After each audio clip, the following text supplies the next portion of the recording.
Are you familiar with FBI Special Agents Kyle Seraphin? I'm familiar with the name.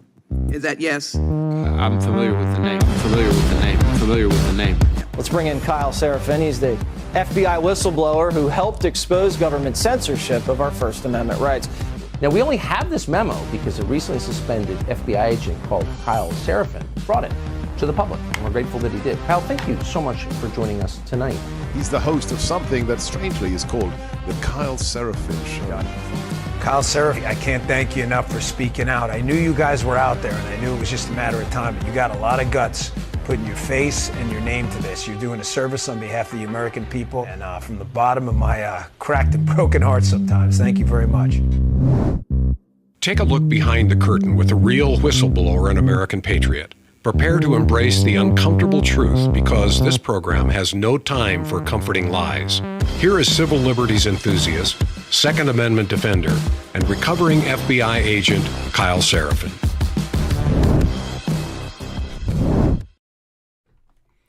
Well, hello, my friends. Welcome to the Kyle Seraphin Show for Thursday, November the 7th.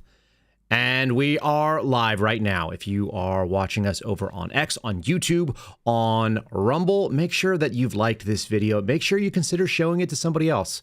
If you guys go out there and show it to 5 people and even one of them starts joining us, we'll double our audience.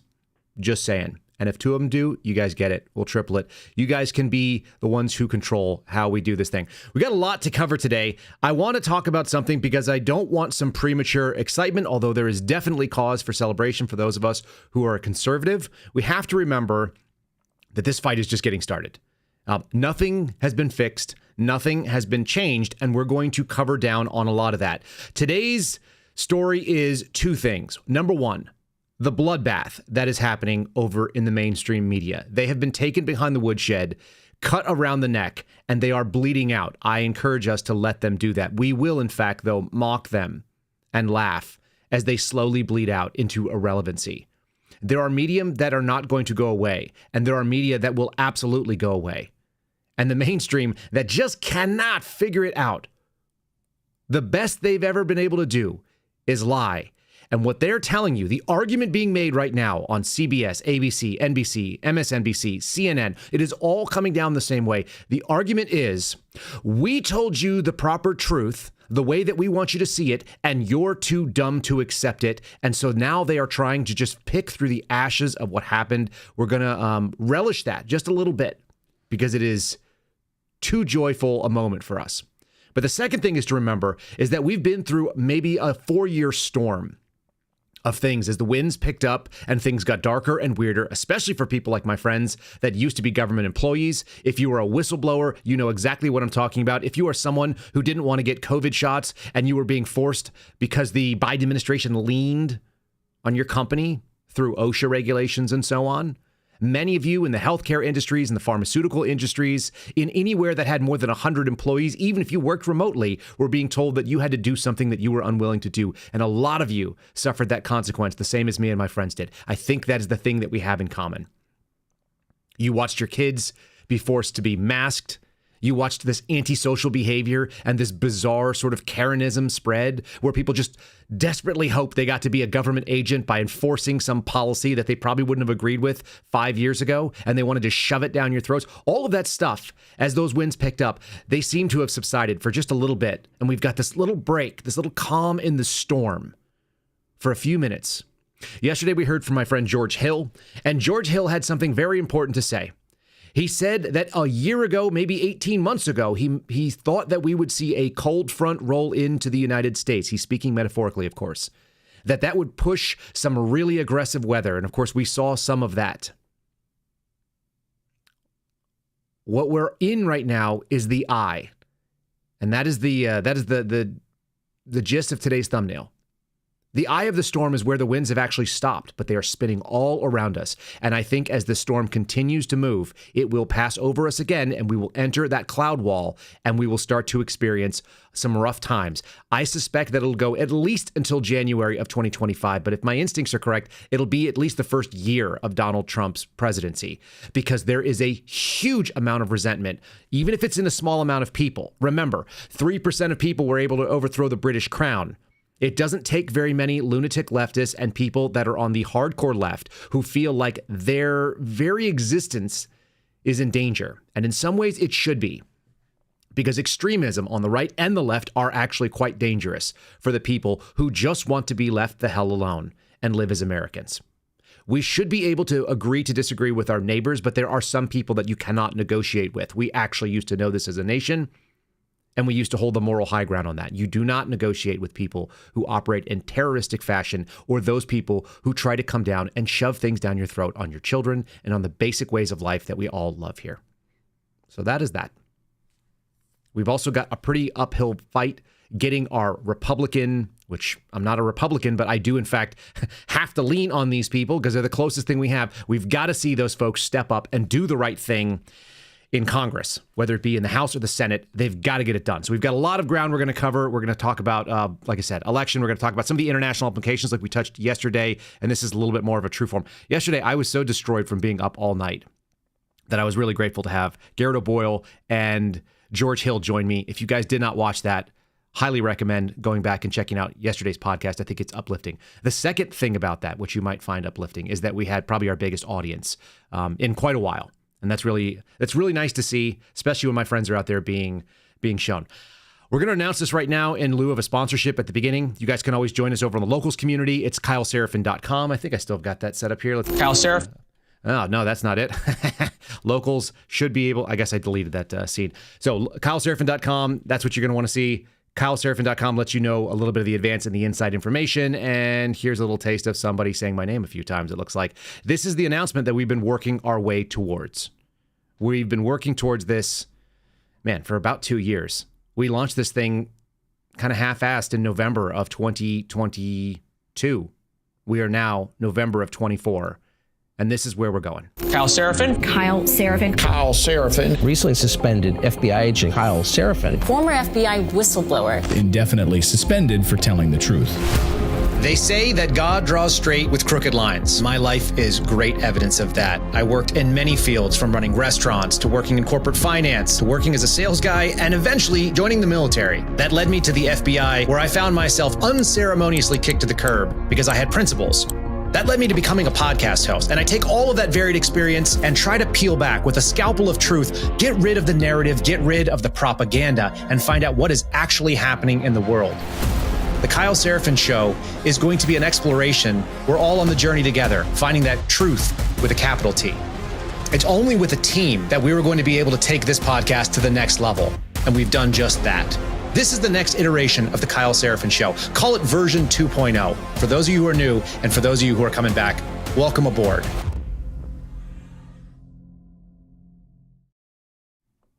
Now, you'll notice that it says at the top there that it's going to be a Zeal podcast. That means that we have an editor, we have a producer, we have some back-end support. We're going to be able to chop this thing up. We're going to be moving to a slightly different time. You'll find it in the afternoons on Monday, Wednesday, and Friday. We'll talk a little bit more about that later on. But I want you guys to know that we're going to be giving you a higher degree of quality. We're going to tighten some of these things down. I think you guys are really going to enjoy it because we're going to be able to add some professional skill. I wasn't that guy. I never was going to be that guy. So I think we've done the most we could with what we had. And for all of you that have been here, really, really grateful that you've joined us on version 1.0 of this iteration. Those of you who've seen the evolution, it's gone on for a while. We've started off sitting in my father's study with a microphone that he just happened to have that he'd never used before. It was just sitting there as a USB microphone. And of course, we've grown into the fact that we have a studio. I built an entire new studio, and that's what you guys are going to start seeing. So let's do that. All right. Let's do this thing. Check this out. Our friends and long-term sponsors, Catholic Vote, have stepped up and they're sharing this story, which I think is actually really critical. I think the underlying story of what has happened in 2024, it's big and it's God-based.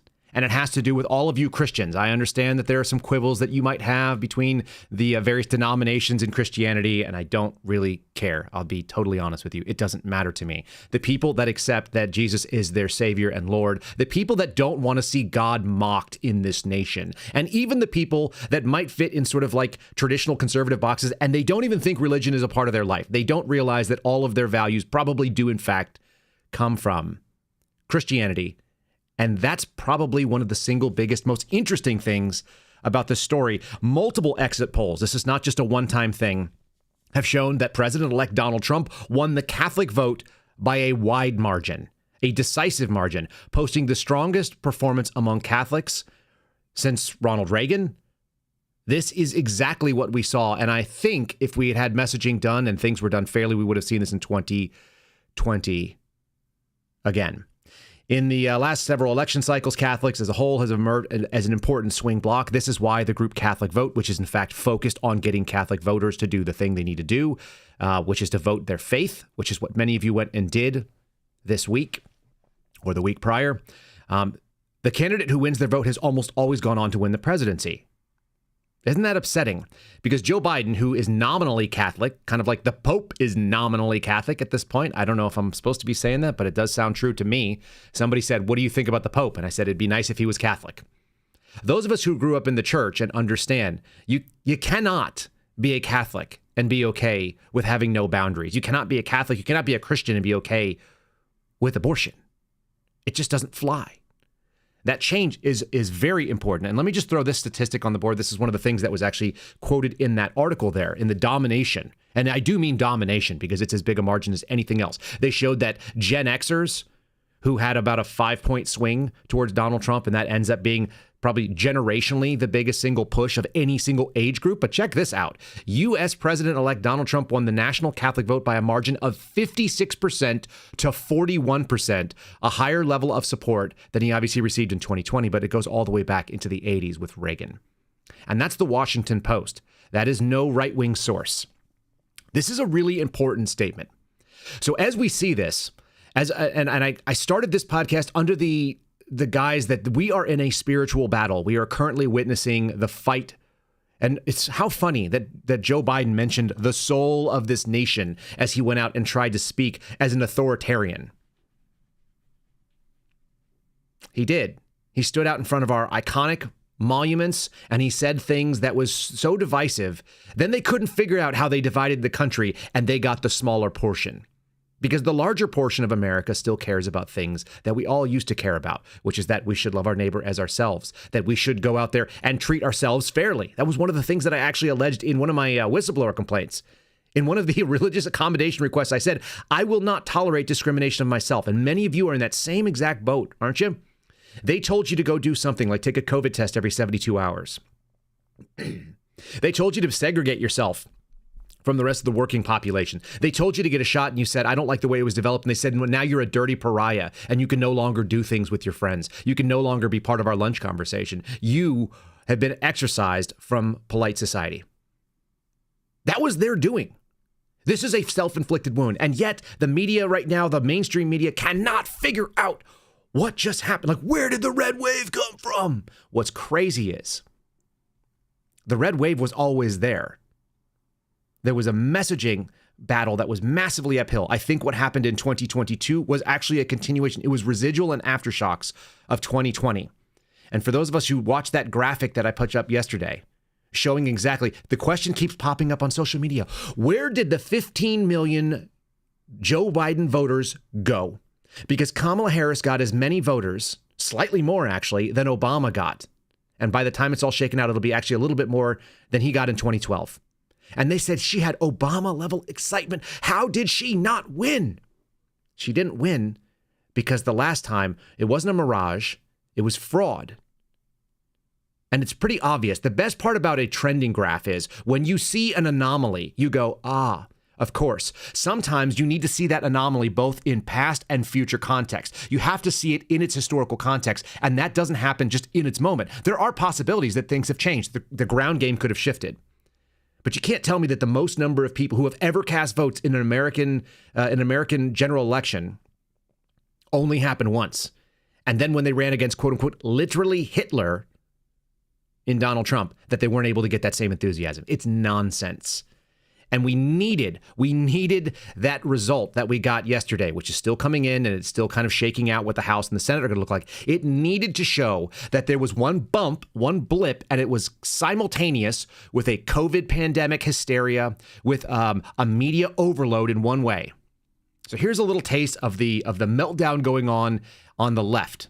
And the left is all mainstream media, minus Fox, even though Fox is a bit controlled. They at least were fair. And I have one of the best descriptions of what just happened because people on the left seem not to be able to gather it. We're going to give it to them. We're going to tell them the answer. So share it with your left-wing friends if they want to understand. We've got that for them today. It's very simple. Donald Trump, who is not a conservative, but he is a populist, went and saw what needed to be done for the working class, regular American dude, and he just gave it to them. It used to be Democrat territory, just like he used to be a Democrat. It's actually not that surprising. This is so simple, but here they are trying to figure it out. They're so close, folks. This is the biggest red wave I've seen since Ronald Reagan's 49-state victory. There were appeals to racism in this campaign, and there is racial bias in this country, and there is sexism in this country. I can't help but wonder if the American people have given up on democracy. I hear what you're saying. And I do see it differently because I'm thinking about the people who are not a part of anybody's elite, who are hurting tonight. If she were a 6'4" white man from Arkansas or from, Florida, do you think she would be losing by that much? I think that we've got to be honest. Among Hispanic men and black men, there's a lot of misogyny. There are African-American women who know a little bit about being talked down to, and know a little bit about having their economic dreams crushed, who tried to dream a big dream over the past couple of months. It's not enough to get enough white women to vote for Vice President Harris, a fellow woman. This will be the second opportunity that white women in this country have to change the way that they interact with the patriarchy. There's misogyny, but it's not just misogyny from white men. Mm-hmm. It's misogyny from Hispanic men. Right. It's misogyny from black men. And tonight they're trading in a lot of hope for a lot of hurt. And they were hoping that maybe this time, one of their own could be seen as worthy.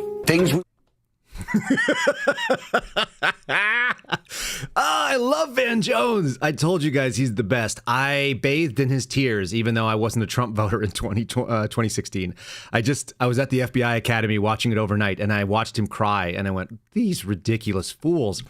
Their time is over, and it has been over for quite a while. I've actually got the moment when I think that tide actually turned in mainstream Republican politics. So we're going to actually play that for you, too. It's a good little throwback, and it's going to be an unlikely person if you don't remember the moment. Van Jones lost it. All these ladies have lost it. You've seen Rachel Maddow weeping. All of these folks who were so confident that the message that they pushed, the version of truth that they believed was out there, which was obviously not the case, that was what you were supposed to buy, and you didn't, and it's your fault.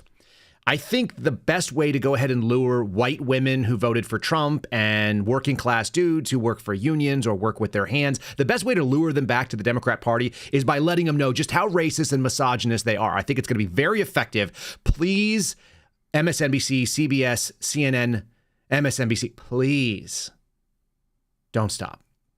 Just keep it up.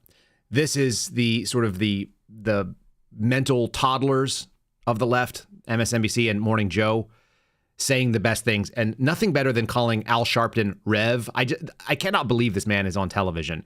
He's so bizarrely weird looking and unlistenable. He just looks like a skeleton that's just getting dressed up. He looks like a black Jimmy Carter, who, by the way, just found out that it didn't work. I think Jimmy Carter is probably going to let go of the ghost pretty soon.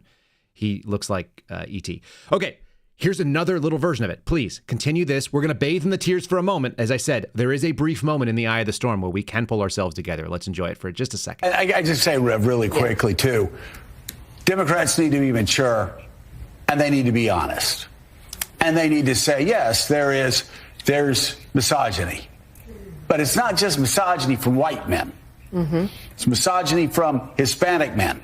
Right. It's misogyny from black men, things we've all been talking about, who do not want a woman leading them. Might be race issues with Hispanics. They don't want a black woman as president of the United States. The Democratic Party, I've always found, when you're sitting around talking, they love to just sort of balkanize everybody into these separate groups and say, oh, white people don't like women and black people. No, it is time for the Democrats to say, okay, and you and I have talked about this before, a lot of Hispanic voters have problems with black candidates. They're all racist. You're all racist. Democrats, you're all racist. What do you think we've been saying since the beginning? They like to balkanize these things, but we need to just really universalize it and just suggest that they all hate women, they all hate black women, and that Latinos don't want black people in charge of them. Like, dude, you just did the thing that you said that this shouldn't be done. Please keep it up. You're doing awesome. You're doing a great job. You'll never win another election again by telling Hispanic guys that the reason that you didn't put Kamala Harris in is because of that. She was in the race for 107 days. Donald Trump's been doing this for years. And all he says is like, we just want to have this big thing. Everybody can come here and be part of it. No, you idiots, just keep talking. Oh, it's so fun. You want to know what really happened? Fox News, in an inexplicable truth, actually told us. Let me start with this. Do you know who should be most pissed and actually is most pissed? Bernie Sanders. Bernie Sanders, you remember that guy? He won again. He continues to win over and over in Vermont. He's an independent, which means he's a far left. He's too far left for the mainstream Democrat Party, which tells you something crazy. But crazy Bernie got robbed in 2016 because the democratic process, the primary in the Democrat Party, got ripped out from underneath him. He had an unexpected surge of actual excited, like groundswell support. A lot of people got behind him. I think Joe Rogan was kind of behind him. Isn't that something interesting? He referred to the Democratic Party campaign this time as disastrous. And there's another old white dude from the same part of the world that should also be pissed, and it's Joe Biden. They ripped it out from underneath these men. Does that mean these men could have beat Donald Trump? Probably not. But Bernie probably would have had a go at it just because there were so many dumb young people that were excited about it. I don't understand why. He's an independent. He caucuses with the Democrats, and he said it should come as no great surprise that a Democrat Party which has abandoned working class people would find that the working class has abandoned them. Now, Bernie is not a working class person. Bernie, as far as I can tell, hasn't had any real working class jobs in 1,000 years. He's been a mayor. He's been in the Senate. He's a socialist, but he owns 3 houses and he's a multimillionaire. And that's just what happens when you are the Bernie. Like, Bernie is the kind of guy that will talk out of both sides of his mouth and he will lie to your face about what you should do, but not what he should do. He's a classic version of the rules for thee, but not for me type of dude. An elite socialist, if you will. But he's not wrong in his assessment because his rhetoric does ring true for some people. And Fox actually found someone to just lay it out for them, to just say what just happened, which is so simple. And it only takes less than 90 seconds to explain. There will be hours and hours of meltdowns from Jen Psaki to Joy Reid to Rachel Maddow. They will all, Jake Tapper. You'll have Scott Pelley probably doing it.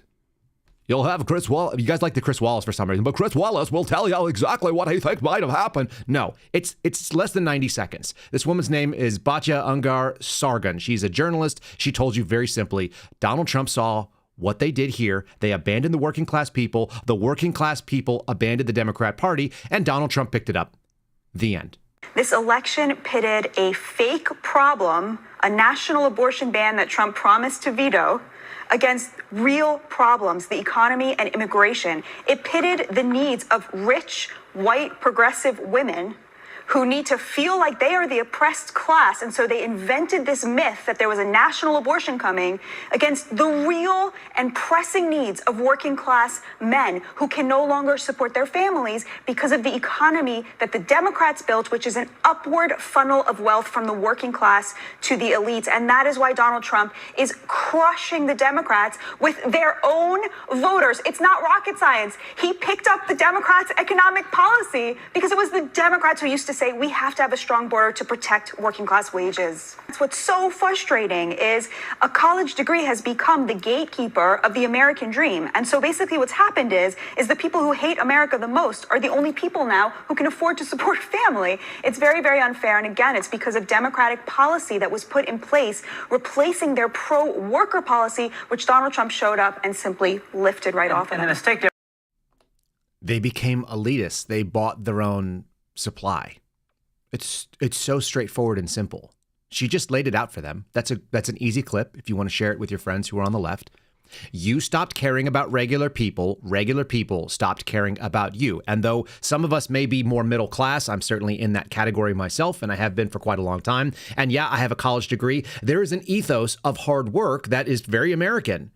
And being working class continued to just get dragged further down, so that even though your income may rise, most of us experience this very weird moment where we may make more money than our parents did. It's not always the case, but a lot of you probably did better financially than your parents before you.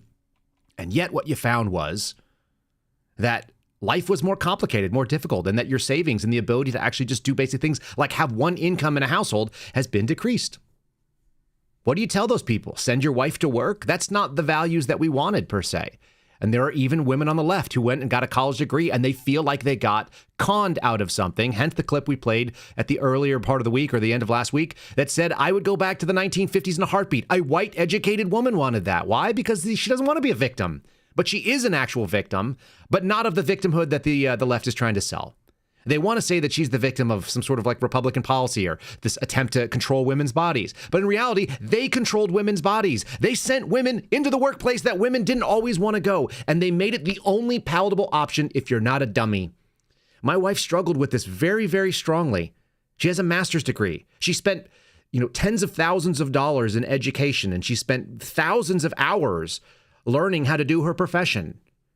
And all she really is most happy with is being a mother of four, which is far harder than any of the stuff she did in the workplace. I can guarantee that. There are the same amount of tears, the same amount of sufferings and frustrations. There are a lot more hours, and there's way less financial benefit to her. But there's a benefit in like renewing your soul, in having a purpose. That's part of it. Again, they don't get it, and they don't understand why, and that is why it was an unmitigated disaster. This is the Democrat analysis. It's really funny. This is tall Axelrod coming in from what, ABC? They can't help it. The presidential race was decided between the two of them. There's still several races that are down ballot that haven't quite been called out yet. But at the end of the day, we're going to see control of the House up in the air, as they claim. It's pretty clear that it's going to end up on the Republican side. Donald Trump's come in with a sweeping mandate. They're just trying to figure it out, and it's so straightforward. She delivered remarks, which we're going to cover down on, but they cannot figure out how it was that the first black woman who has all of the most important DEI qualities just didn't get it done. It was an unmitigated disaster because they ignored the fundamentals. They got real fancy with a behind-the-back spinning dunk, and it got stuffed in the air, and it was dead before it started, and they've been lying about the polls. They've always been lying about the polls, as we said. The one thing that we knew, that those of us who have been paying attention said, the number of voters that are excited about Donald Trump is high. There are a number of people. His numbers would have been higher, by the way. Look at what he did in 2020. It would have been much higher if there wasn't a 4-year onslaught saying what a demon he was. And some people just gave up and got tired of it. I am in the category of people that got tired of it, but not of Donald Trump nearly as much. I got tired of the people that are sycophants for Donald Trump because they're really hard to deal with. And they say some really nasty, ugly things. They were as nasty as anybody else. And some people just got turned off by it. I know when I sat with a guy named John Burke. John is a military veteran, and he's a broadcaster, and he's this nice guy. He's sharp. And he just said, I just can't do it anymore. It's not good for conservatism. I understand that. There are people that made that choice, and yet he still triumphed by quite a bit and took the popular vote for the first time in 20 years.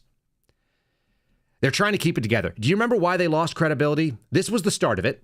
I'm going to play it. This is a compilation about something that we cannot move on from because we are going to be in this fight. The fight is now the real battle begins, not of getting the electorate on board, but just having the position in the ring. All of the stuff that was done previously were like the low-level fights that you do to get a record big enough to go for the title. The title is taking down the governmental administrative state, and they only get one shot at this right now. They've got 4 years to start doing real dismantlement and show Americans progress. This is how the media self-wounded and why they don't get a say in it anymore. This is the pee-pee tape. If you guys are Dan Bongino fans, you know that he talks about this endlessly.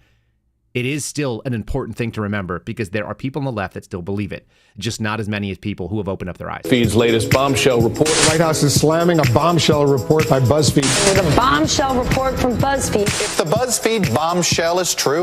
Bombshell report. The Russians had compromising videos of Donald Trump watching prostitutes urinate on a bed in the Moscow Ritz-Carlton presidential suite. Donald Trump engaged in perverted acts with prostitutes. In reality, A, bunch of the dossier has proven to be true. B, the FBI and the CIA have reportedly validated parts of it as true. Investigators have corroborated part of the dossier. The dossier has been corroborated by the intelligence community. U.S. investigators have corroborated some of the allegations in that dossier.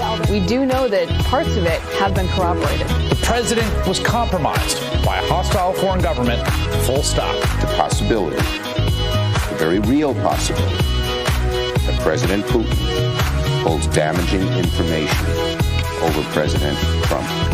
What do the Russians have on Donald Trump? Politically, personally, or financially? But it hasn't been discredited. In fact, it's been the opposite. It's been corroborated. Much of the dossier has been corroborated. This discredited dossier, it hasn't been discredited. Your intel community has corroborated all of the details in there. A golden shower tape involving prostitutes. Golden shower is infamous compromise tape referred to in the dossier. Russian prostitutes and that other thing. Russians had a so-called P tape. The P tape. That tape about the stuff in the hotel room in Russia. The Steele dossier, the Steele dossier, the Steele dossier. What's in the Steele dossier? The PP tape. PP tape. PP tape. It didn't happen. Despite the president's dismissals of the dossier, sources say it is gaining increasing credibility in both the intelligence community and Congress. Some of it we did corroborate in the ICA. And of course, it appears that more of it has been corroborated. Many of the things represented in the Steele reports were in fact true. When the president just refers to it as fake dossier, that is false. I don't think that's the accurate characterization for the entirety of the dossier. Oh, shoot. I cut it before Jim Comey. I can only handle so much Jim Comey. I used to work for him, guys. You saw Andy McCabe there. You saw Clapper. You saw all of the talking faces saying the thing. You saw Keith Overman, who was losing his mind. The PP tape. And it was all BS. They sold their credibility. Every little bit of it. And they threw every lance ounce of possible influence into 2020. 4 straight years of 16 to 20, just losing their mother effing minds about this stuff. But the tide has turned, and it has turned against them. And luckily, people who were doing propaganda on behalf of the government, including people that stood in the White House press conference briefing, have been exposed for who they are. We knew they were partisan hacks because they were press secretaries for the Biden administration. But they were also liars. And that's not always the case. Usually what they try to do is highlight the good and downplay the bad. When you just start making things up out of whole cloth, that's when things really change. And Americans go, there's something you're not telling us. We can feel it. When you're being lied to, most people actually do have a pretty good sense of it, unless they just want to be lied to. And yes, you guys are correct. The music is perfect. I will post that over on the Locals channel. You guys can find it. That comes from Kaneko the Great, by the way, who put that together. So make sure that is an account you are following if you want good stuff like that. I've worked in the background and talked on some DMs with them. They do a really great job of doing exposés, and this is a great little compilation. It takes a lot of time to be able to pull all the clips together to tell that coherent sort of documentary style narrative. So give those people credit where it's due. Let's do a quick thanks. Speaking of credit, we're going to say thanks to our buddies at Patriot Coolers. They are a fantastic group. The reason that we are able to keep doing this podcast, the reason that we were able to move forward, our first success story. Anybody who knows anything about sales knows that you have to have a success story, and Patriot Coolers is one of our success stories, both that they've supported us for as long as they have, and that we've supported them, and that you guys continue to go out there and find their products. The reason why is because they have an outstanding and excellent product. It sells because it's great. I had to reach over. My daughter brought me this, my baby girl. My 5-year-old brought this. She's not my baby. She's my baby. PatriotCoolers.com, promo code Kyle. This is the major. This is a 40-ounce. It's like a mug, except it's not. It's actually like a weapon. This thing is epic. It has the option to drink out of it like this. If you're not a dude who drinks out of straws, which oftentimes I am not, when you just got water and ice in there and you want to hydrate, you can get it here. If you want yours with a Suspendables badge, go into the link in our show description. The link is not easy to remember, but PatriotCoolers.com is where you go look for all of their products. If you want something big, look, the best thing about them is they're legitimately patriotic. There are 13 bars on there, just like you'll find on the flag, which is over my shoulder. There are 50 stars on the bottom. They're all etched in there. It's really neat stuff, and it says Patriot right there on the side of it. It's not a Yeti. It's not a whatever it is. What are the other ones? Stanley. Your name's not Stanley. Most of you, though, are patriots, and you understand that this country is worth saving. So anyway, check them out. 10% off with promo code KYLE. And that's always going to be in our show notes. You can find all of our sponsors there. Really appreciate them doing their thing. They're the best. They really are the best. Okay, so let's get to what I think. First of all, let's do another meltdown. Let's just do it. I just want to. This is Jen Psaki. She got the returns. You can listen to the disappointment in her voice that she is not going to see another opportunity to talk about her favorite people. She won't be able to do any more propaganda, at least for her team. She's going to have to run propaganda against Donald Trump, which is hilarious. Enjoy this. NBC News can now project that Donald Trump has won the state of Wisconsin, which means he is the winner of this race and will return to the White House as this country's 47th president. And for so many of you watching right now, that news is, to say the least, a lot to digest. I understand that personally. After he lost 4 years ago, he refused to accept the outcome and incited a violent insurrection on our nation's capital. He's campaigned while facing criminal indictments related to his efforts to overturn the 2020 results, and he's run as a convicted felon. During this campaign, he has also promised to essentially be an authoritarian leader, to use power like no American president ever has before, and wield that power to go after his political enemies. This is a man who's also bragged about overturning Roe v. Wade and stripping away women's bodily autonomy. He's promised to conduct mass deportations to crack down on the rights of millions of Americans. Donald Trump is an anti-democratic force, but he's just been elected democratically in our I don't want to do Tucker Carlson last, but man, look, they put an anti-democratic candidate in front of them as the Democratic lead who was selected without being elected. It's so painfully funny. What on earth are you talking? Like, look, we already voted for him, lady. Holy crap. It's so good. Ginger Goebbels is just out there laying out the case for why they lost without understanding that she just explained why they lost. I don't know. And they couldn't show her face, by the way. I'm sure she was like trying to reapply her makeup furiously. God, it's good. If you were listening to this, what you just saw was Donald Trump's face smiling on there, showing that he's the president-elect, because they couldn't put her on because their eyes filled with tears and their hearts were filled with sorrow and their necks were weighted for a millstone. Ah, it's so fun. Yes, the idea that he's going to be authoritarian. Give us a break. Here's the best. I think this is where the tide turned for a lot of people, at least in the main establishment. What we saw in the primary season, which is why they're so important, is why I want to see a lot of grace given to the people that were in it. And I don't care if you're a DeSantis person or if you were mad that DeSantis run, give him a break. They were doing something that was critical to Donald Trump being there. They pushed back, and especially guys like Vivek, who I've met in person, and I think he's so bright. And he's so in the moment. He's so right in the moment. He doesn't need to be coached. He just has really, really good instincts. For those of you who don't trust him, that's your business. He's going to be part of the administration in some way, shape, or form. Man, wouldn't he be fun as a press secretary? And why is that? Because I just want him to slaughter the fools. He does it politely. Watch this nonsense. This is from one of the primary debates. And you might have forgotten this moment. Mr. Ramaswamy, let me turn to you. Please make your case. Why should you be the nominee and not the former president? I think there's something deeper going on in the Republican Party here, and I am upset about what happened last night. We've become a party of losers at the end of the day. It was a cancer in the Republican establishment. Let's speak the truth. I mean, since Ronna McDaniel took over as chairwoman of the RNC in 2017, we have lost 2018, 2020, 2022, no red wave that never came. We got trounced last night in 2023. And I think that we have to have accountability in our party. For that matter, Ron, if you want to come on stage tonight, you want to look the GOP voters in the eye and tell them you resign, I will yield my time to you. And frankly, look, the people there cheering for losing in the Republican Party. Think about who's moderating this debate. This should be Tucker Carlson, Joe Rogan, and Elon Musk. We'd have 10 times the viewership, asking questions that GOP primary voters actually care about and bringing more people into our party.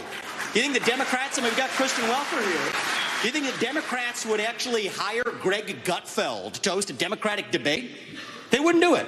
And so the fact of the matter is, I mean, Christian, I'm going to use this time because this is actually about you in the media and the corrupt media establishment. Ask you, the Trump-Russia collusion hoax that you pushed on this network for years, was that real or was that Hillary Clinton made up disinformation? Answer the question. Go. Mr. Roberts, this is how we get our country back.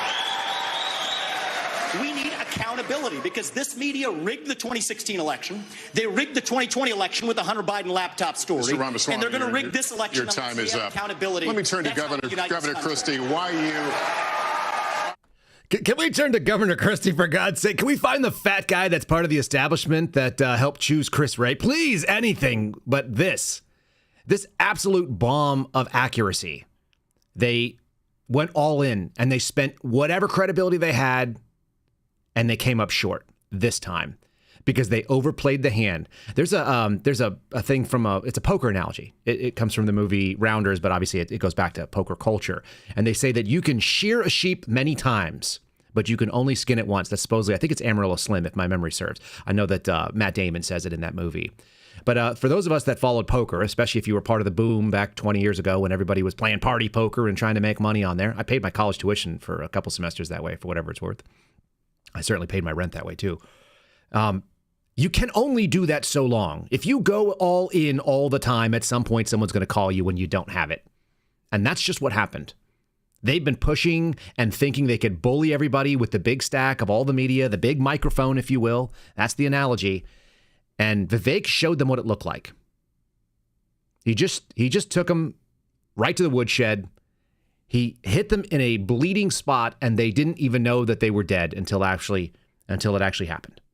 So I love it. The key is that he said there needs to be a change and there needs to be accountability. There does need to be accountability. This is the energy that needs to be in the Trump administration. So we need to make sure, as people that support what's going on next, the people, like, I don't agree with Trump all the time, and neither do you, if you're being totally honest with yourself. The goal of having a populist in office is that when he is wrong, we have to let him know he's wrong. The new headquarters for the FBI, he should do everything to fight against it. Accountability for the people that screwed up Afghanistan, it needs to happen. The things that are happening in Ukraine right now, there needs to be an audit, and the people who gave money away and were part of the corruption need to be slaughtered politically. It needs to be a bloodbath, which they kept warning about. He's going to do a bloodbath. Good. There should be a governmental bloodbath. That doesn't mean violence. That means that we should see red ink everywhere and a bunch of pink slips handed out to people in every agency. And I hope Elon Musk does that. And if he's going to be in charge of the governmental office of, government, he had some idea of cutting down government accountability or something to that effect. Let's have a ministry of hurt feelings, please. And I will volunteer to be the minister. I know Steve Friend would do it too. Let's do it. Here we go. Here's Donald Trump saying that we are going to go after the people that wounded this nation and failed us. And they did. I hope he's true to his word. It's our job to hold his feet to the fire on this too, just like we would to people on the other side, making sure that they have to speak the truth. Yes, I know it's called Doge, folks, in the chat. I just don't know what the heck that stands for anymore. Government, it's the Department of something efficiency, maybe government efficiency. I think that's what it is. We'll get the resignations of every single senior official who touched the Afghanistan calamity to be on my desk at noon on Inauguration Day. You know, you have to fire people. You have to fire people when they do a bad job. We never fire anybody. You got to fire them. Like on The Apprentice, you fired, you did a lousy job. You did a terrible disservice to our country. You get fired when that happens. Nobody got fired. Nobody ever gets fired in this administration. It's amazing. All the bad things that have happened, nobody ever gets fired. The problem is when you fire somebody, they always end up writing a book about you, you know? I've had more books written about me. I fire a lot of people when they don't do a good job. I get a book written about me by all these losers that get fired. That's the Donald Trump that people want. Call the people that get fired losers if they're losers. Fire the people that suck. You know who got fired? Kamala Harris. Here she is. Kamala Harris got fired because she was always a fake media creation. We knew that when we watched it. We knew it. It was obvious. She didn't have the ability, and the American people saw through it, finally. The media spent all their credibility telling us that everyone was going to die from COVID, and it turns out it looks like we're still alive. So is my whole family. So are all of you. Apparently, that once-in-a-lifetime pandemic that was supposed to kill off everybody, it just didn't. All these fake things that they kept crying out to, they didn't materialize. 4 years of Donald Trump fascism, executions, putting people back in slave chains. I watched some crazy lady on a TikTok saying that she was afraid to go to sleep because she was going to wake up as a slave. Give me a freaking break. And all of that rhetoric talking about how he was a threat to democracy, despite the fact that the popular vote and the Electoral College, one thing is Democratic, the other thing, the Electoral College, is decidedly not It's not set up for it to be democratic. It's supposed to be a bleed-off valve for stupidity. But both the mob and the system of elitism, which is the Electoral College, the numbers go in favor of Donald Trump. And what does she say? This is the thing that makes me most worried. When we lose, we accept the results. What are they talking about? They have not looked like they were ready to hand over power. And I still don't believe that they are. We are in the eye of the storm. It only lasts so long before the winds are going to pick back up again. I will play you some of the concession speech. I'm going to also show you something that is pretty telling about what a fake media creation is. The reason she was unable to win. But Kamala Harris said, when we lose, we just accept it and we move on and we fight again.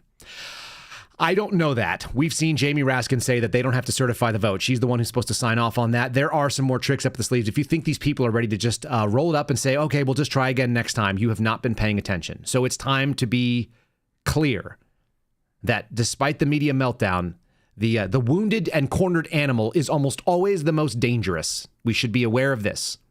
You approach it with extreme caution. You should have your guard up and your weapons ready. And I mean that literally and figuratively. If you are not mentally and physically prepared, we'll do a thing for our friends over at Shield Arms next. But you guys should make sure that you have all the things you need, food, water, etc. You should have water filtration. You should have body armor if you're smart enough to do that, if you know how to wear it and move. I've got helmets and night vision and thermal. That's I'm a little bit extreme, but you should be doing the same thing because you can see that these people, they're ready. Let me show you a little bit of a rally that went on outside of a Trump Tower. I think this is in Chicago. There are multiple rallies like this starting to happen. You've got a small reprieve for a couple days as they get their feet under them because they really did think Kamala was going to win. And then you're going to see this stuff. And it will come to a city near you if you are near a city. Be aware now. Mike Benz talked about it the other day. Strengthen your position, harden yourself, and find your ways out if you need to go. Make a plan that if you get surrounded, what you're going to do. We already saw this in 2020. Guys, you get a reboot. Hopefully the police are on your side this time. There is a big stick in the White House that's coming in. So you're going to probably have some backing, and hopefully the DOJ won't come after you this time. Consider this.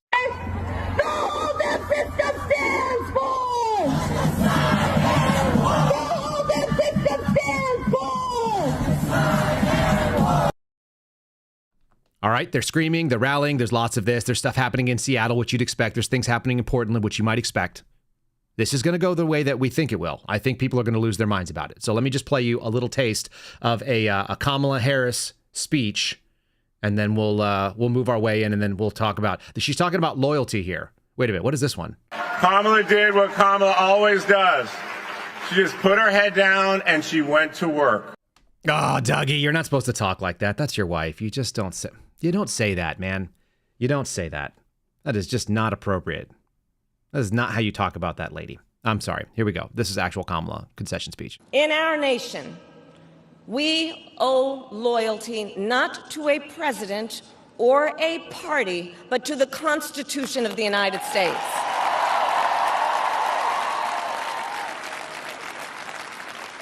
And loyalty to our conscience and to our God.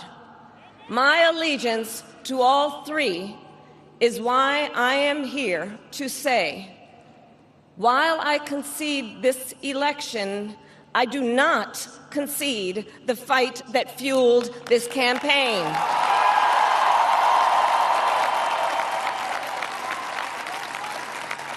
The fight for freedom, for opportunity, for fairness, and the dignity of all people. A fight for the ideals at the heart of our nation, the ideals that reflect America at our best. That is a fight I will never give up. That sounds like a dog whistle for fighting. That's what I think the left would say. There's a dog whistle there. She said fight a lot. That's some dangerous rhetoric. You think those people are giving up?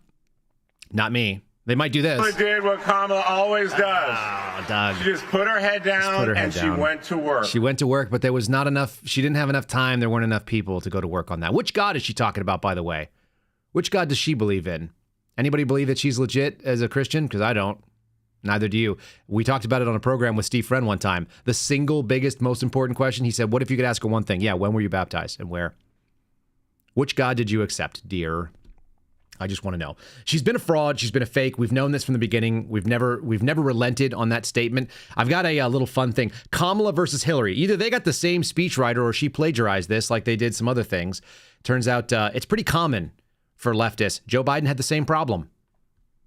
They just can't come up with an original thought. And by the way, loyalty to Constitution over institution, loyalty to the Constitution of the United States over loyalty to the presidency. It turns out that argument has been made by my friends, by Rob Green, by every suspendable, by every member of the military that said they weren't going to get a shot because there are certain rights that you don't get to take. You're not the boss of me, as they used to say when I was in grade school. She can't just do that. You don't get to take our argument. But here's the thing. They always try to do that. The things they are saying is the things that they are projecting. They mentioned danger and that what do we heard? We heard Joe Biden accidentally sort of say it. And I think he actually didn't mean to say it. And I don't even think that he thought it was true at the time. But he said that there will not be a peaceful transition of power if Donald Trump wins. We could go back and play that ad nauseum. I think he misspoke. But I also think that he was right on accident, kind of like they often are. She's correct about what she said in her speech. She's also just a fraud, kind of like the other fraud they ran, who they also cheated Bernie Sanders out of the opportunity to run against fairly. Isn't it interesting? Two women, both of whom were installed at the top of the ticket without the normal quote-unquote democratic process, who had no business being in that place in the first place because they didn't rightly earn it by the will of the people. And it turns out the people told them exactly what they wanted, not you. But go on. Keep calling them racist. Keep calling them misogynists. Please don't stop. Here's this woman who's obviously the best at her job, obviously stealing from her buddy Hillary. The outcome of this election is not what we wanted, not what we fought for, not what we voted for. This is not the outcome we wanted or we worked so hard for. Earlier today, I spoke with President-elect Trump and congratulated him on his victory. I also told him that we will help him and his team with their transition. Last night, I congratulated Donald Trump and offered to work with him on behalf of our country. Over the 107 days of this campaign, we have been intentional about building community and building coalitions, bringing people together from every walk of life and background. We've spent a year and a half bringing together millions of people from every corner of our country to say with one voice that we believe that the American dream is big enough for everyone. To the young people who are watching, it is okay to feel sad and disappointed, but please know it's going to be okay. To the young people in particular, I hope you will hear this. On the campaign, I would often say, when we fight, we win. But here's the thing. Sometimes the fight takes a while. That doesn't mean we won't win. This loss hurts, but please never stop believing that fighting for what's right is worth it. Boop, boop, boop. How much of a substantial change was made? There's different words, but it's the same message. Now, maybe that's just what concession speeches sound like, or maybe they just always say the same thing. And I kept hearing that word fight. Don't they just want a fight? We are in the eye of the storm, and I keep saying that on purpose because I want you guys to realize it's a temporary reprieve for you to gather your wits, to take a deep breath, to bathe a few tears, baths with these libs that are losing their minds. Let's take it for what it's worth. And then also get ready to press on and move. One of the things that is quite fun to see is the enemies of American, let's say, functionalism are terrified. We've got a terrorist organization that has gotten an awful lot of lip service, and they've been awfully well coddled.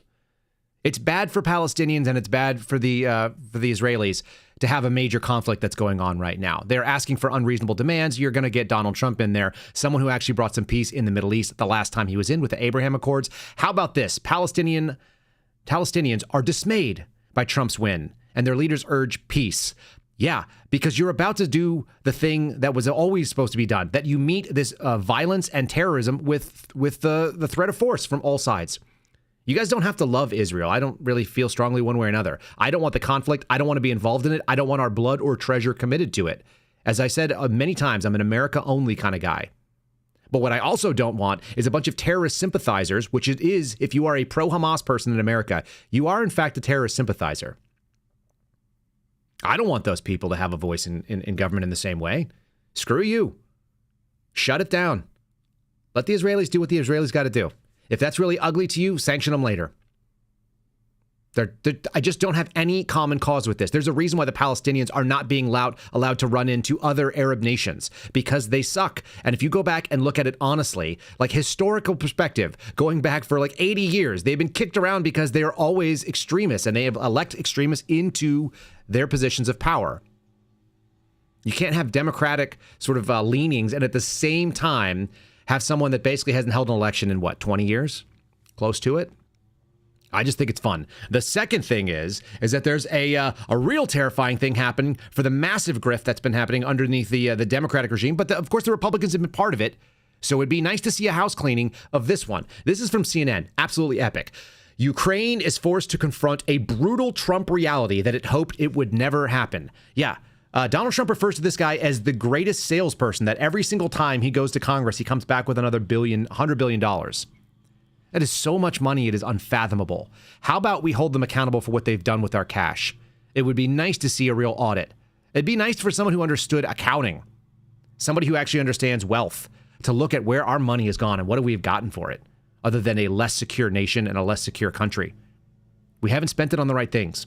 So that's good. And speaking of things that we didn't spend money on properly, I'm just touching that on there. Ukraine is going to be something that we should be not ignoring. But let's just do this. Where have we spent a bunch of money domestically? We have spent it on screwing over the political opponents. What's good for the goose is good for the gander. What is also fun is that we are now seeing, before Trump even steps in, the fear that the administration is having. And who is the figurehead that is leading the charge for the admin state? It's a guy named Jack Smith. He's been prosecuting Trump under something that would never be prosecuted. It is the original sin of the Biden administration, setting up this crazy raid on Mar-a-Lago, which has had me have a fallout with people who didn't understand what the thing was and wanted to argue with me about search warrants. How stupid. We saw Julie Kelly making the rounds yesterday. Still hasn't told anyone why they've spent $150,000 or more on Democrats in the last 20 years in her household, but whatever. She's obviously pro-conservative. It's made up. This is the original thing. Jack Smith. What's going to happen to him? Trump said he would fire him on day one. Here's Fox News covering it. And then I've got something really funny coming in. I think it's from NBC. So stand by for that. We have some news about special counsel Jack Smith, this man right here. Donald Trump said recently that he would fire Jack Smith, quote, within 2 seconds of taking office. Well, we found out that he may not have that opportunity. The reason is that the Department of Justice, where Jack Smith works, cannot prosecute a sitting president. Fox News is told that Jack Smith will be gone from his post as special counsel, meaning the cases will be gone before Trump takes the oath of office at noon on January 20th. This is Okay, so there we go. So he's on the way out, but that seems kind interesting. Why would that be? This is MSNBC, same thing, talking about it, and I'm going to give you a little bit of context that I think is happening there, because it's quite interesting when you get rid of him early. Why wouldn't they just wait? They could continue doing their work. They love waste and government jobs, don't they? Yeah, Chris, it's not a surprise that these cases can't go forward when Donald Trump takes office. What's interesting here is that the DOJ is moving to end them even before he takes office, citing the long-standing DOJ policy that sitting presidents can't be prosecuted. And there was some thought that maybe special counsel Jack Smith was going to sprint through the finish line, was going to work up until the last day, force Trump to fire him, wait till a new attorney general was appointed. But that does not appear to be the thinking inside the department. The thinking is that these cases can't go forward. There's no reasonable prospect of getting to trial within the 3 months before Donald Trump takes office. Yeah, there's no reasonable way to get it done. But the question is this: why fire him today, or why announce that it's going to be ending today?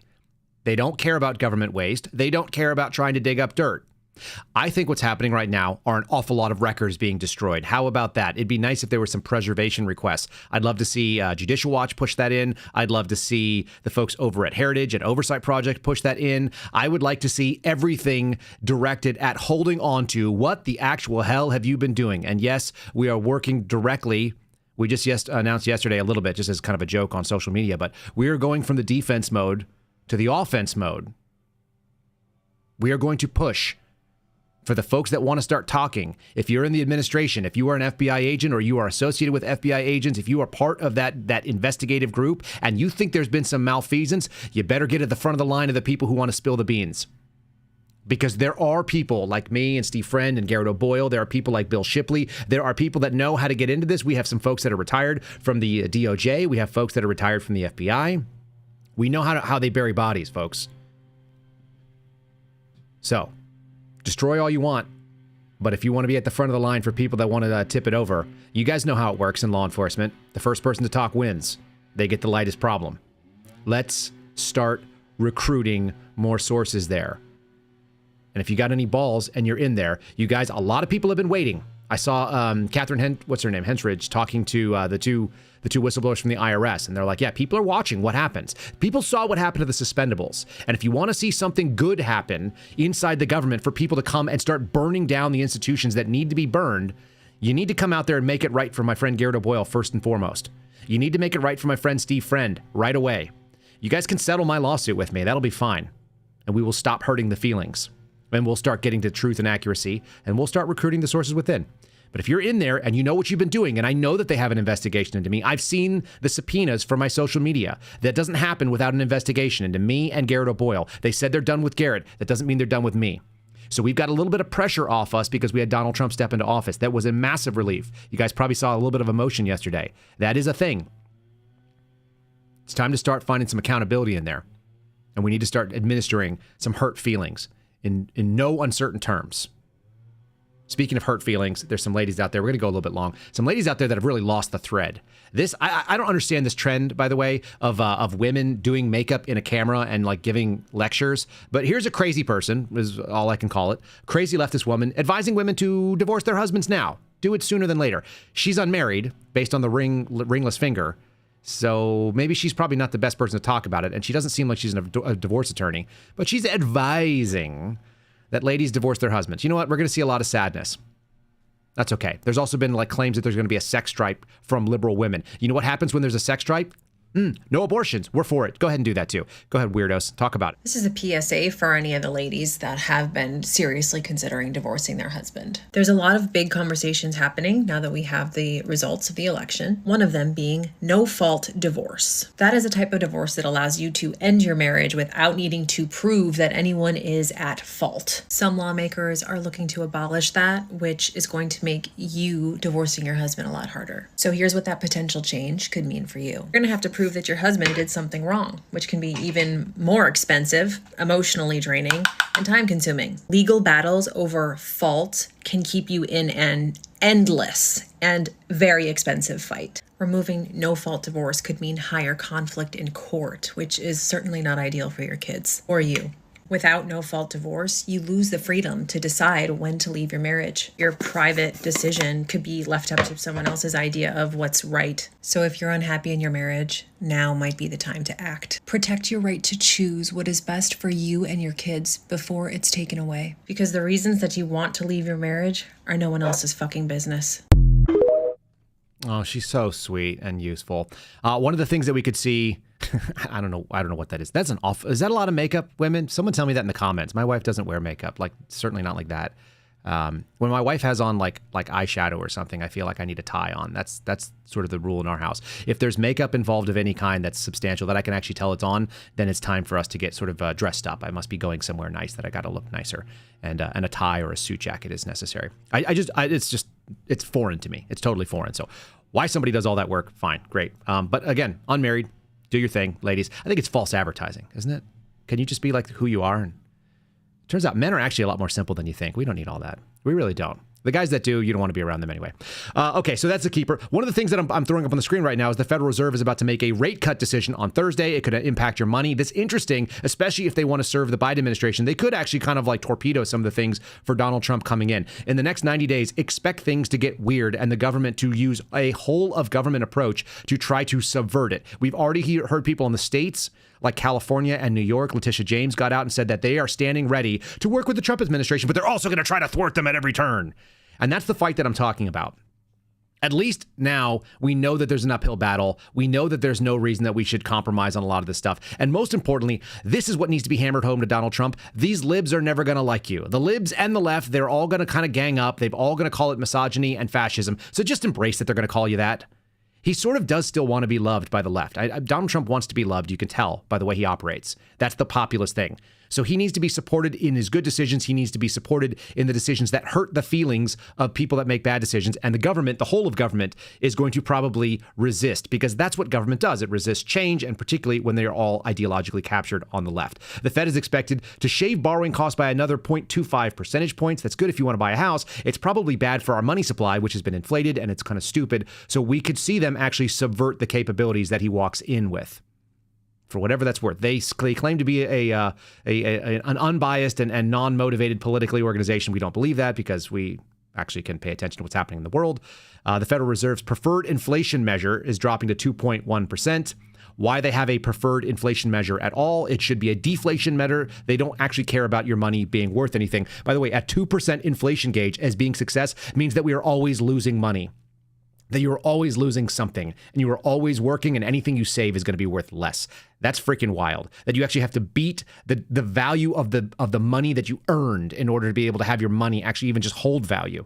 So folks that are interested in parking it in places like gold or assets that grow or real estate, you all understand how this is. If you don't understand money, we'll talk about it more as the 2.0 comes on. I've got some folks, including Andy Schechtman from Miles Franklin, will come and do another show and talk about money, just like Money 101. I think a lot of people in America would be much more secure if they understood how money worked, if they made their money work for themselves. I actually have this sort of idea, and I'll just share it with you as somebody who is not a money guy, who's not particularly interested in finances, but has always been able to, since I've been an adult, not lose anything that I've gotten. And the one thing that I say is this, like, step number one is people that are always going to be screwed. They're paycheck to paycheck, and they cannot figure out what money is worth and how to spend it. Step number two are people that don't owe anybody any debt, and they're able to always meet their bills, and they could actually have sort of like a space of breathing. And step number three are the people that know how to leverage debt so that their money actually grows as they leverage the money that they owe, because money is actually making more money for them, and it's actually better to borrow money at a lower rate while your money is earning more. And I reached that level maybe in 2016 on accident with some people that I've been working with, and it allowed us to do the thing that we did, which was stand against the federal government. I heard Mr. Ziegler, Special Agent Ziegler from the IRS, talking about this, that he's just a regular guy living paycheck to paycheck. So many people in the federal government are paycheck to paycheck that they are actually then loyal to the institution over the Constitution. It is the message of the suspendables that if you insulate yourself financially, you will be able to insulate yourself spiritually and morally as well, and you can take on hard decisions. If you are strong in your house, then you can stand against friends who want to leave you. If you are strong in your marriage, then you don't have to worry about the other people that want to walk away from you. And if you're strong in your finances, you don't have to do what your job tells you when it's wrong.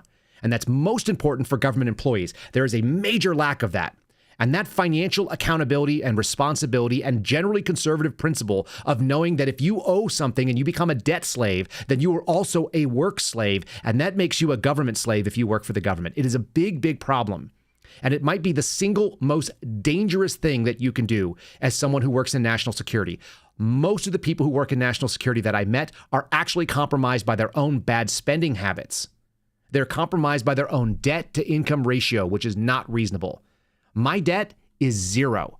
I owe nobody anything at this point. And that is why we come on and talk. And if they canceled everything about it, I still wouldn't starve. That to me is how you get to the position of FU. There's a really great little clip about that, and I'll tell you about it. But my friend Phil Kennedy talks about it all the time, that most people in the federal government don't know how to do that. And you don't need a lot of money to be able to make that happen, folks. So we want to invest that knowledge in you as an audience starting in 2.0. We're going to do just as a format change. I just want to give a little bit of time to talk about that. We're going to be going to 3 days a week. You will get a daily podcast. It will happen 3 days a week. There'll be short form content. They'll be edited. There'll be shorts for you to share. We're going to make this thing a little bit more capable because we have a team to do it. And that's a big thing for me. It's also, I think, going to make a higher quality product for you. The last thing we're going to do, we're going to be Monday, Wednesday, and Friday in the afternoons. You guys will get the details soon. But the most important thing, I think that a lot of people are really going to enjoy, we're going to start doing the interviews. The hardest thing for interviews was making sure that they were produced, edited, that we had a guest that showed up on time. We have a producer that's going to start doing that for us. And every single Sunday, you're going to get a sort of Sunday edition of a long-form conversation. We haven't named it yet, but you guys will get that. And that will be shared out so you can have it throughout the week to watch. So you'll have 4 days of content instead of 5. we're not downsizing it by that. We're actually going to upgrade the amount that you're going to get, and you're going to probably end up seeing a lot more stuff. Hopefully our clips are actually shareable on the Facebook places and the X and the platforms you go to. So anyway, I'm really excited about all this. Thank you guys for coming along for the ride. I'm so grateful that we've been able to do this thing, and I'm really, really amped about version 2.0 of this show. For all of you that were there that made 1.0 successful enough to be able to do a reboot and do this, my sincere thanks to you. There's nothing more interesting and more like, there's no debt bigger than me being able to walk upstairs and work and see my babies grow up next to me since the FBI canceled us. So thanks for sticking with us on that. Here is a 5-star review, if you will, coming in from one of our listeners on Spotify, which we now do on video as well. You guys can enjoy that. This guy says, I think it's a guy. I'm just estimating here. Feel free to hit me in the comments if you're not. He said, I've been listening to you for over a year. I'm so glad I found your podcast through Dan Bongino. You are more direct and correct. I listened to you at 1.5x, and I think it may have an effect on my appreciation for your intelligence. Keep fighting the good fight. Look forward to meeting you someday and talking about how we narrowly avoided communism in this country and how you helped in that endeavor. Well, first of all, that's really high praise. I love that you guys are listening to us at 1.5x. Some of you are out there. I don't know if that just makes you a crazy person, but I listen to me at 1.5x. So I'm glad that other people are doing it too. That I try to actually slow down for the people that can't handle it. That being said, yes, you will still find us on Rumble. Yes, you'll still find us on YouTube. In fact, we might be on a bigger YouTube channel. Yes, you're going to be able to find us over on Locals for now. All these things are not going anywhere, so you will be able to find the podcast in all the normal places. It's going to be on Apple. It'll be on Spotify. For the few of you that listen on iHeartRadio, also there. Those are the 3 biggest platforms we get for audio. But feel free to share it wherever you're at. If you got it on the Apple app and that's what you're about, thanks so much for listening. We do appreciate that. Continue to leave us the 5 stars and we'll read them. If you're listening to us anywhere else and you want to share it along, like I said, we've moved the video over to Spotify. I know some of you are struggling with Rumble. I don't know if they're paying us more for all the ads that they run on our program. I hope they are, but I haven't seen that happen yet. So watch it over on Locals where there's a little bit less. We're uploading it in all the places so you can get the experience of visual and audio that you choose. And again, sincere and humble thank you. Be safe. Be really careful. Let's just lastly say thanks to my buddies over at Shield Arms, which, of course, I have this thing stupidly up on the wrong. I've been rebooting some of the show pieces, so that doesn't actually look very good. ShieldArms.com, if you guys want to go there. The link is in the show description. I'll just talk about it. They make an outstanding firearm product. If you want something that you don't have to upgrade, it comes with a great trigger. It comes with a great selector. We're talking about AR-15 platforms. They actually have their own Glock versions out there that they have chopped and made accessible. We'll talk one day long form with the owners there or the program platform creators. But Shield Arms does an outstanding product. They're in Montana. They make them all there. They build in their own factories, which are in Big Fork, Montana, outside of Kalispell in the Flathead Valley. They are staffed up by professional shooters from the Army Marksmanship Unit. They are staffed up by former Green Berets who understand what it's like to use weapons in combat. If you get them, I assure you, I've touched pretty much every weapon system that's out there in the AR world. I've touched all the handguns, whether they're semi-automatic and so on. And I'll just say the stuff that they are putting out, having handled the stuff in their factory, they are outstanding. And we'll save you 10% now with my name. It's all caps, KYLE. If you've been waiting on buying a weapon system, that's a better deal than you'll get anywhere else. If you want to put hands on them, you can go to like Cabela's or you can go to a Bass Pro. But if you just want to buy one and you want to take my word for it, believe me, I've owned 50, 60, maybe 70 ARs in my time, and I just flip them out when I don't like them. I'm not getting rid of my Shield Arm stuff. It doesn't matter if it's in the 9mm caliber, pistol caliber. If you want to buy something in 300 blackout, you want to buy something in 5.56, definitely go check them out. And I say, you will not be disappointed. The fact that they make a folding lower stock version is epic. Totally epic. All right, folks, that's the show for today. Thanks so much for joining us. I got a palate cleanse for you. No, I wasn't going to leave you guys hanging. Here's Obama just kind of SHIT talking about Donald Trump. We get to play this again. Remember when he said, at least I was president? Careful what you wish for, dude. Careful who you gloat against. Enjoy. President Obama will go down as perhaps the worst president in the history of the United States! Exclamation point at real Donald Trump. Well, at real Donald Trump, at least I will go down as a president.